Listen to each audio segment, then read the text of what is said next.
Parikshit, first of all, give us India's perspective on this. Is this going to make further negotiations tougher? Because this, at first glance, this US position looks as though it's a negotiating tactic to extract concessions from New Delhi. What is New Delhi's next step? How do they respond? Sources have been telling us that over the last 1 month, both sides were trying to have a breakthrough. On 18th of July, the talks ended. That is the 5th round of talks. And India finally said that there's nothing more that we can put on the table, at least as of now, before the 1st of August deadline. We were told that Donald Trump wants to speak to Prime Minister Modi directly. We've seen this with other deals. He's spoken to leaders of Vietnam and Indonesia directly, and he has announced deals. This was not happening. Let's see whether Prime Minister Modi will now speak to Donald Trump to find that political breakthrough. India has drawn the red lines on agriculture and dairy.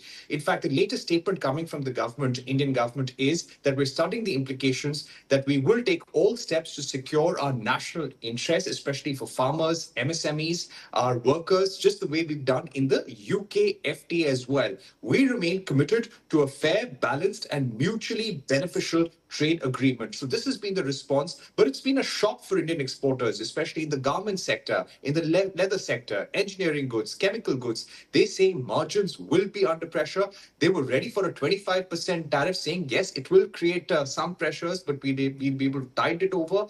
But now you have the question of an additional penalty, which makes things very dangerous. In fact, White House sources replied to a CNBC query last evening and said that additional penalty has not been decided, and the exemptions on items such as semiconductors, pharmaceuticals, steel and aluminum, autos, that will continue as it is. The hits just keep coming, it seems. And now, Parikshit, Washington wants to impose punitive tariffs on buyers of Russian oil and Russian defence equipment, and that, of course, includes India. How does that, in your opinion, change the narrative? That makes things very difficult for India. Over the last few days, we've seen even the Indian ambassador to the UK saying that we can't switch off our economy when he was asked about why India continues to buy Russian oil. So we've always maintained that this is in our national interest. Now, just to give you the latest statistics, 36% of our crude oil imports in the month of July came from Russia. So that shows your dependence on cheap Russian oil for the moment. Number two, if you look at our defense inventory, 70% of our inventory, current inventory, is of Russian origin. We've used S-400 air defense systems in the last conflict with Pakistan just a few weeks back.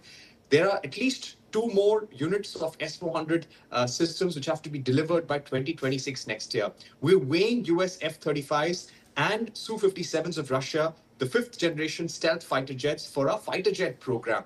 So a very complicated situation for India. And this morning, the US Treasury Department has slapped sanctions on 6 Indian entities for dealing with Iranian crude companies. So India is now in a complicated position. Donald Trump and US government are putting a lot of pressure in India to buy more and have a deal with US.